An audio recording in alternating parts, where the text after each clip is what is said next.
Bom dia, boa tarde ou boa noite, sejam bem-vindos a mais uma aula de sistemas distribuídos. Vamos começar? Na aula de hoje nós vamos falar sobre alguns tipos de falha, vamos falar de falhas bizantinas, grupos redundantes, acordos bizantinos, algumas propriedades e eu vou terminar a aula falando sobre algoritmos de consenso.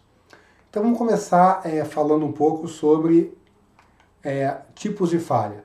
Sistemas reais, eles falham por diferentes razões, como nós vimos na aula passada, e é importante a gente classificar esses tipos de falha para a gente poder construir sistemas tolerantes às falhas, dependendo desses tipos de falha.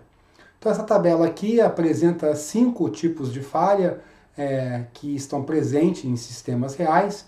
A crash failure é o tipo de falha onde o sistema simplesmente para de funcionar e até o ponto que ele para de funcionar, ele estava funcionando adequadamente. A omission failure, ou falha de omissão, significa que o processo para de responder a mensagens de chegada ou de saída. Timing failure, ou falha de temporizador, significa que o processo toma uma ação que está fora de um período de tempo especificado. Ele demora demais, por exemplo, a responder alguma coisa. Response failure tem a ver com valores incorretos de resposta. Então, value failure é o caso onde a resposta que foi enviada, a mensagem que foi enviada, tem um valor ou tipo de mensagem errado, por exemplo. E por último, falhas arbitrárias significa que o processo ou o serviço pode dar qualquer tipo de resposta em qualquer momento e qualquer tipo de coisa pode acontecer. Então você pode imaginar que crash failure são tipos de falha mais fáceis de lidar, porque tudo funciona adequadamente até a falha acontecer, e falhas arbitrárias são as mais difíceis de lidar, porque você não sabe o que vai acontecer quando o componente entrar em falha. Falhas bizantinas são outro nome para falhas arbitrárias. E falhas bizantinas, esse nome, vem de histórias de traição e corrupção entre os generais, do Império Bizantino. E esse termo foi cunhado por Laporte, esse termo falha bizantina. Bom, esse modelo é o modelo mais geral de falhas que a gente possui, porque as falhas são arbitrárias, e incorpora também comportamento malicioso. Tudo pode acontecer quando você tem um processo operando o que a gente chama em falha bizantina. Em particular, as respostas que esse processo pode mandar podem estar incorretas, inclusive de forma proposital para induzir falhas. A maneira de pensar aqui é que você tem um adversário que controla algumas partes do sistema distribuído e deseja induzir o sistema a alguma falha. Então é um modelo mais profundo, mais difícil de falha que nós temos. Bom, vamos falar um pouquinho de como é que a gente lida com falhas de processos ou subsistemas, E nós vimos isso na aula passada. A ideia aqui é construir redundância, Construir processos ou subsistemas redundantes para poder trabalhar mediante falhas. Então a ideia aqui de grupos redundantes é uma ideia muito simples, é a ideia de construir um grupo de processos que executam uma certa função de maneira redundante e se comunicam entre eles. Esses processos ou subsistemas, eles são distintos, E eles podem responder um pelo outro, eles conseguem fazer exatamente a mesma coisa. Então um exemplo disso é um grupo de discos ou um grupo de gerenciadores de banco de dados e por aí vai. E aí os outros processos que vão precisar interagir com esse grupo, eles interagem com um grupo, mas não sabem que tem um grupo de processos aí. A ideia aqui é que esse grupo é transparente para os outros processos do sistema distribuído, ou para os outros serviços do sistema distribuído. O grupo se aparece como uma coisa única, uma coisa coesa. Vamos ver um exemplo disso, chamado de RAID ou RAID, que significa Redundant Array of Inexpensive Disks. E aqui a ideia é eu pegar discos rígidos, discos, e colocar eles num grupo e esse grupo se apresenta para o sistema operacional como sendo um único disco. E a controladora RAID de disco vai esconder esse grupo do sistema operacional. Então o sistema operacional pensa que tem um disco só, mas na verdade são vários controlados por uma controladora de disco específica que esconde esse conjunto, esse grupo do sistema operacional. E o objetivo aqui é melhorar o desempenho desses discos via striping de blocos e acesso simultâneo, mas obviamente também aumentar a confiabilidade, tornar esses discos tolerantes a falhas, utilizando paridade e redundância de blocos. A gente vai ver isso já já. E aí esse sistema RAID, ele tem diferentes configurações que permitem vantagens e desvantagens entre desempenho e confiabilidade. Você pode ter maior desempenho e menos confiabilidade, ou ao contrário. Então vamos ver alguns exemplos de configurações RAID. Então RAID 0, esse é o nome da configuração, é quando eu tenho dois discos e eu estou utilizando esses dois para melhorar o desempenho. Repara que eu não possuo nenhuma redundância aqui. Eu vou espalhar os meus blocos nos dois discos. Então o bloco 1 está no disco 1, o bloco 2 está no disco 2, o bloco 3 está no disco 1 e por aí vai. Repara que isso melhora o desempenho porque eu consigo fazer duas leituras ao mesmo tempo, desde que elas sejam em blocos que estão em discos diferentes. E a capacidade aqui é a capacidade de dois discos, desse RAID 0. O RAID 1, eu também tenho dois discos, mas um disco é cópia do outro. Então aqui eu estou melhorando o desempenho de leitura, eu consigo fazer duas leituras ao mesmo tempo, não consigo fazer duas escritas ao mesmo tempo, e em contrapartida eu tenho redundância. Se um disco falhar, o sistema continua operacional. Mas repara que a capacidade aqui desse sistema é a capacidade de um disco só. O segundo disco está sendo utilizado por inteiro para fazer a redundância. Bom, um outro exemplo é o RAID 4, e no RAID 4 eu tenho 4 discos, e esses 4 discos, um deles é utilizado para armazenar um bloco de paridade. Então 3 discos têm dados, digamos, diferentes, e o quarto disco é uma paridade desses 3 blocos. E aqui eu melhoro o desempenho de leitura e de escrita e tenho redundância. Se um disco desse falhar, eu consigo recuperar o disco inteiro utilizando os outros 2 discos e o disco com a redundância. Repara que aqui a capacidade do sistema é de 3 discos. Então eu tenho 4 discos, mas a capacidade é de 3, um deles é usado para guardar essa redundância. Muito bom. Então vamos falar um pouquinho como que eu organizo grupos de processos redundantes. Tem basicamente 2 ideias. A ideia de hierarquia, onde eu tenho um grupo que possui um coordenador, esse coordenador responde pelo grupo, e os outros processos são trabalhadores subordinados a esse coordenador. E no outro caso, o grupo é um grupo horizontal, sem hierarquia alguma, onde os processos todos se comunicam entre si e qualquer um deles pode responder pelo grupo.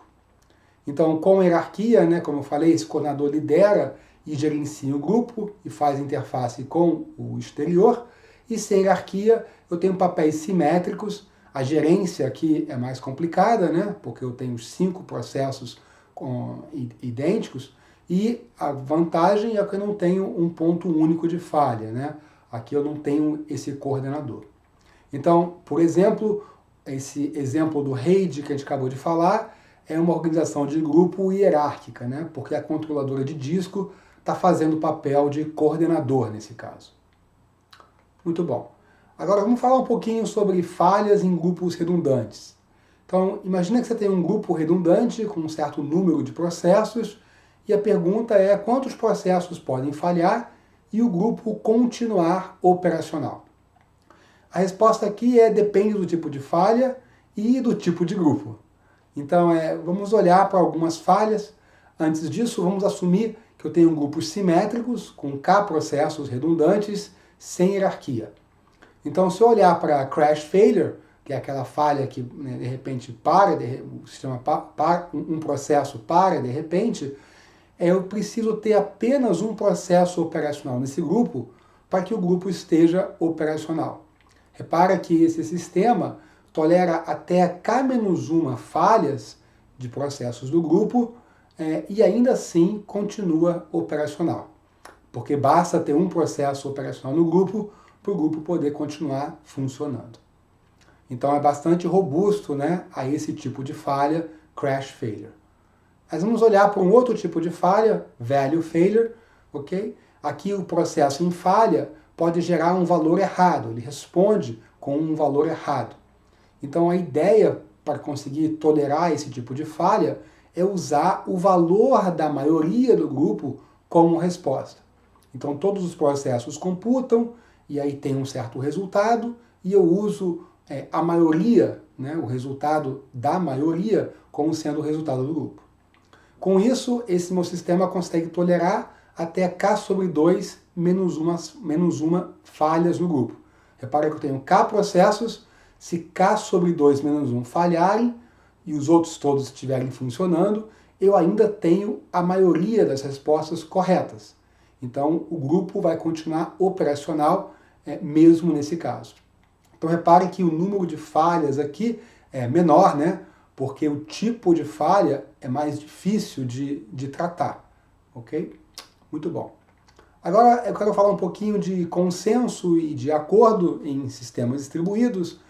A gente viu que em muitos cenários a gente precisa ter algum tipo de consenso. Por exemplo, a definição do coordenador do grupo, né? Quando você tem algum tipo de protocolo, o algoritmo que tem um coordenador. E, por exemplo, a definição de uma transação, se ela vai ser commit ou abort, num sistema transacional. Então a gente precisa de um consenso, de um acordo aqui. E esse problema, a gente vem resolvendo ele, né, ao longo da disciplina, ele é relativamente fácil quando eu ignoro falhas ou quando eu considero alguns tipos de falha. Por exemplo, né, no 2PC, que nós vimos aqui algumas aulas atrás, esse protocolo, ele tolera alguns tipos de falha do tipo crash failure, omission failure e até algumas timing failures. Ele consegue lidar com esse tipo de falha. Ok? E agora vamos considerar falhas bizantinas, quando os processos falham de maneira arbitrária e têm um comportamento arbitrário durante essa falha. E aí a grande pergunta é, será que os processos que não estão em falha conseguem chegar a algum acordo, a algum consenso? Okay? Então essa é uma pergunta que foi colocada como um problema. Eu tenho processos, né, dentro de um grupo e eu quero saber se esses processos conseguem chegar a um consenso em tempo finito na presença de falhas bizantinas. É claro que os processos que estão funcionando, os processos que estão operacionais, eles não sabem quais processos do grupo estão em falha bizantina, porque se ele soubesse, basta ignorar esses processos.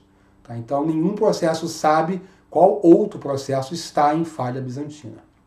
Esse problema foi estudado inicialmente por Lamport e seus coautores no começo da década de 80, né, no século passado. E aí, para poder atacar esse problema, a gente vai ter que assumir algumas características do sistema distribuído.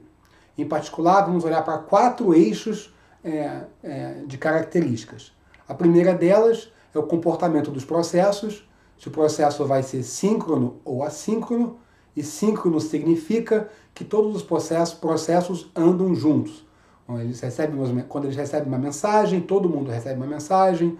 Quando eles mandam mensagem, todo mundo manda mensagem. É como se eles estivessem caminhando juntos. E um segundo eixo é ordenação de mensagens, que pode ser FIFO, as mensagens, né, são entregues na ordem que elas são enviadas, para cada par origem e destino, ou não, né? Podem ser entregues fora de ordem. O terceiro tipo de eixo é o tipo de transmissão da rede. Se você vai ter transmissão do tipo multicast, onde um processo transmite e isso vai para todos os processos, a rede encaminha isso para todos, ou se a transmissão vai ser unicast, basicamente, né, a transmissão entre pares, né, de um processo para outro. E, por último, o atraso das mensagens. Esse atraso vai ser limitado, significa que as mensagens chegam dentro de um tempo T, ou não, né? Não tem um limite de tempo para a entrega das mensagens. Então a gente vai usar essas 4 características para tentar entender quando que a gente consegue ter acordo mediante falhas bizantinas. Então essa tabela aqui indica os casos onde é possível chegar a um consenso, né, chegar a um acordo com algum algoritmo, né, que a gente vai até ver daqui a pouquinho. E casos onde isso não é possível. Então, por exemplo, quando eu tenho multicast e FIFO, isso sempre é possível, né? É a minha última coluna aqui. Então, se eu tiver multicast e FIFO, não interessa a natureza dos processos, nem a natureza da transmissão, nem a ordenação das mensagens. Desculpa. Se for multicast e não interessa o atraso, eu consigo chegar a um consenso. É a minha última coluna aqui. E o outro caso é quando eu tenho síncrono e atraso limitado. E aí, nesse caso, eu também sempre consigo chegar a um consenso, mesmo que eu tenha mensagens fora de ordem e que a transmissão seja unicast ou multicast. Mas o que é legal você ver nessa tabela é que é impossível chegar a um consenso na metade dos casos, né? Os casos onde não tem X aqui, as entradas onde não tem X, significam que nós não temos um algoritmo que seja capaz de chegar a um consenso nesse caso, e nós não teremos. Okay? É impossível chegar a um consenso nesses casos, dentro das condições que nós colocamos. Muito bom. Então, vamos falar um pouquinho desse protocolo que consegue chegar a um consenso mediante falha bizantina. E esse protocolo é um protocolo de acordo bizantino. A gente vai assumir aqui que os processos são síncronos, que a comunicação é unicast, que as mensagens são entregues em ordem e que os atrasos são limitados. Então esse é um caso, né, onde a gente consegue construir um algoritmo que consegue produzir um acordo mediante falhas bizantinas. Então eu vou ter N processos rodando, né, e a ideia aqui é que um deles vai enviar um valor para todos os outros processos. E aí todos os processos operacionais devem concordar nesse valor V. Okay? Ou concordar que eles desconhecem o valor da maioria. O que é importante aqui notar é que o processo que envia esse valor V, ele pode estar em falha bizantina. Então ele pode enviar coisas diferentes, por exemplo, para diferentes processos. Então o objetivo é, todos os processos operacionais, ou eles concordam no valor enviado, okay? Ou eles concordam que eles não sabem qual é o valor que foi enviado. Qualquer uma dessas duas a gente vai considerar como sendo uma operação correta do protocolo. Então, como é que funciona o algoritmo, né? Esse algoritmo foi proposto por Lamport e seus coautores em 82 e funciona da seguinte maneira. Então, cada processo envia a todos os outros processos o valor que recebeu desse primeiro processo. Ao receber as respostas, o processo verifica se há uma maioria entre as respostas recebidas. Se sim, este é o valor de consenso.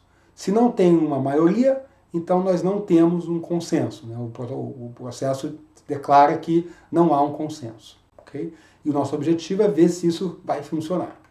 Então vamos ver um exemplo aqui, onde eu tenho 4 processos e apenas um processo em falha bizantina. E o que está em falha bizantina aqui é o processo que eu estou chamando aqui de L3. Então o commander aqui, o comandante, está mandando um valor para todos os processos, né? Para todo o grupo. E todo mundo que não está em falha bizantina tem que concordar com esse valor. Então repara que esse comandante envia esse valor V para todo mundo, L1 e L2 envia esse valor para os outros, agora L3, que está em falha bizantina, ele quer meio que quebrar o acordo, né? Então vai enviar X, por exemplo, para os outros processos. Mas aí o que vai acontecer é que L2 vai receber V do coordenador e V de L1 e recebe X de L3. Logo, ele tem uma maioria, 2 respostas são V, uma resposta é X, né? Então V é a maioria e é o consenso, então ele vai declarar que V é o valor de consenso. Repara que L1 faz a mesma coisa, então o nosso algoritmo funcionou. O comandante L1 e L2, todos têm V como sendo o valor do consenso. O nosso processo bizantino não conseguiu atrapalhar o protocolo. Agora, imagina se L3 e L1 são bizantinos, né? Além de L3, L1 também é bizantino. Será que vai funcionar nesse caso? Tá? E a resposta é não, né? Porque como os dois são bizantinos, L1 e L3, eles podiam combinar em mandar X para L2. E aí, nesse caso, né, L2 ia receber X de L1 e X de L3, e V do comandante, e aí ia ter duas cópias de X, uma cópia de V, né? E aí a maioria ia ser X, ia declarar então que X era o valor de consenso, e isso está errado, né, porque o comandante mandou V para ele. Tá? Então, quando L3 e L1 são bizantinos, esse protocolo aqui não funciona. Vamos ver o caso onde o coordenador é bizantino. Tá? Então, o coordenador bizantino, ele quer meio que quebrar o acordo, né, entre os processos que estão funcionando. Então, ele pode, por exemplo, enviar valores diferentes para os três processos. Ele envia X, Y e Z para L1, L2 e L3. Repara que esses processos vão enviar o que eles receberam para os outros, porque isso é o que o protocolo manda. E aí o que vai acontecer é que todo mundo vai ter uma cópia de X, uma de Y e uma de Z. Não há uma maioria em nenhum dos processos, logo não há um consenso. Então o processo declara que não tem um consenso, ele não sabe qual é o valor de consenso. Então funcionou, porque os três processos operacionais concordam que não há um consenso. Okay? Então não teve problema aqui. Agora imagina se o coordenador, o nosso comandante, envia X, X e Y, ou seja, envia X para L1, X para L2 e Y para L3. O que vai acontecer nesse caso, né? Bom, nesse caso o protocolo vai funcionar. Por quê? Porque L1 e L2 receberam X e L3 recebeu Y. Quando eles trocarem essas mensagens, né, vão ter dois Y em cada um e dois X em cada um e um Y. Então a maioria vai ser X, ok? Então L1, L2 e L3 vão concordar nesse valor X, que é a maioria. Então o protocolo funciona porque os três processos operacionais concordam com um valor, que é o valor X. Então, mesmo quando o comandante manda algo diferente, de três valores diferentes, o protocolo também funciona. Muito bom. Agora, esse algoritmo que a gente acabou de ver, né, ele funciona para o caso de uma falha bizantina dentro do grupo com 4 processos, né?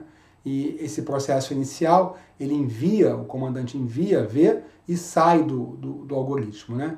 Então, o algoritmo geral, para o caso de n maior do que 1, a gente poderia usar um algoritmo recursivo. E essa recursão vai ter que ser no número de processos em falhas bizantinas. Então, eu vou precisar uma rodada para cada processo em falha bizantina. E a ideia aqui é eliminar um processo bizantino por rodada. E eu vou usar a regra majoritária em cada rodada, como a gente vinha fazendo aqui. Tá, o algoritmo que de fato faz isso é um pouco mais elaborado e está fora do escopo aqui da disciplina, mas está disponível em livros textos mais avançados de algoritmos distribuídos para quem quiser dar uma olhada. Okay? Muito bom. Agora, propriedades desse protocolo, do acordo bizantino, né? Quando que a gente consegue ter esse acordo? Então, mesmo nesse caso, onde eu tenho Unicast, FIFO e atraso limitado, esse algoritmo que a gente viu, a gente quer saber quando que dá para ter acordo e quando não dá, em função do número de processos que estão em falha bizantina. A gente viu, né, naquele nosso exemplo, com 4 processos, se 2 estão bizantinos, a gente não consegue ter um acordo. Então, isso aqui vai dizer para a gente o seguinte resultado. Se K processos estão em falha bizantina, então a gente precisa de 2K mais 1 processos no mesmo grupo operacionais. Então, isso vai dizer que o meu grupo, né, tem 3K mais 1 processos, dos quais apenas K podem estar em falha bizantina. É apenas nessa situação que eu consigo que um protocolo funcione, né, gere um consenso entre os 2K mais 1 operacionais. Então, é um resultado fundamental para esse tipo de problema e é conhecido como a regra do 2/3, né?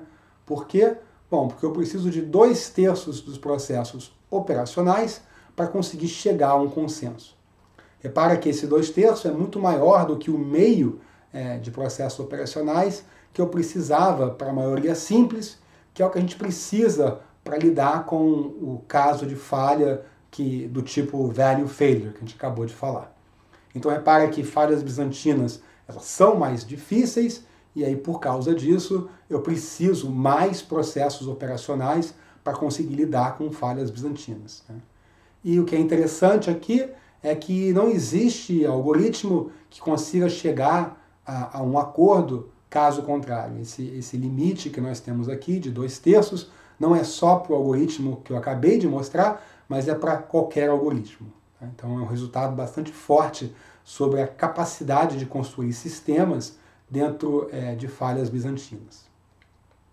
Muito bom. Falar um pouquinho sobre algoritmo de consenso, que é essa ideia que a gente vem falando de chegar a um consenso, a um acordo, né? E basicamente esse acordo, esse consenso pode ser visto como um valor, né, de uma variável, né, um certo valor que todo mundo concorda com aquele valor. E eu quero fazer isso no meu sistema distribuído mediante falhas. Então algumas propriedades desse tipo de algoritmo, a primeira delas é chamada de término, que significa que eventualmente todo o processo operacional termina o algoritmo. Integridade significa se todos os processos que estão operacionais propõem um valor V, todos os processos operacionais decidem por esse valor V. Tá? Então tem integridade aqui. E por último, né, a propriedade de acordo, que significa que todos os processos operacionais chegam ao mesmo valor ao final do algoritmo. Então quando o algoritmo termina, todo mundo que está operacional tem o mesmo valor. É claro que o processo que está em falha, ele pode ter valor diferente, afinal de contas ele está em falha, isso não é importante. O que é importante aqui é que todos os processos operando têm no final o mesmo valor. E aí, Paxos é um nome que vocês devem saber ou conhecer, que basicamente é um conjunto de algoritmos para lidar com problemas de consenso para diferentes condições, diferentes tipos de falha. E existem muitas implementações desse algoritmo, desse conjunto de algoritmos, e eles são, em geral, utilizados como base para a construção de algoritmos mais complicados, em diferentes casos. Muito bom. E, bom, quero só terminar falando sobre esse problema de algoritmo de consenso. É um problema antigo, difícil e importante da computação. Esse conjunto de algoritmos Paxos já tem aí mais de 30 anos de idade, e apesar disso é um problema que ainda é estudado, tanto na teoria quanto na prática, na construção de algoritmos de fato. E voltou a ficar na moda recentemente por causa de blockchains, né? Porque num sistema de blockchains é um sistema distribuído que a gente precisa de consenso, por exemplo, na operação de transações. No caso do Bitcoin, as transações são compra e venda, né, entre diferentes carteiras, e eu preciso ter consenso se essa transação foi comprada ou foi vendida. E isso evita o problema de double spending, né, que é o problema que acontece quando você tenta usar 2 vezes o dinheiro que você tem na sua carteira. E algoritmos, alguns dos algoritmos para resolver esse problema são baseados em Proof of Work, onde você tenta resolver um problema computacional para chegar a esse consenso, para decidir esse consenso. Tá? O Bitcoin, por exemplo, utiliza essa ideia. Esse assunto é um assunto muito quente e pode ser explorado depois por vocês em outros contextos. É legal saber que tem bastante coisa aqui para estudar nessa direção. Então, basicamente, isso é tudo que eu tinha para falar para a aula de hoje. A gente se vê aqui na próxima aula gravada ou no nosso encontro síncrono. Até lá!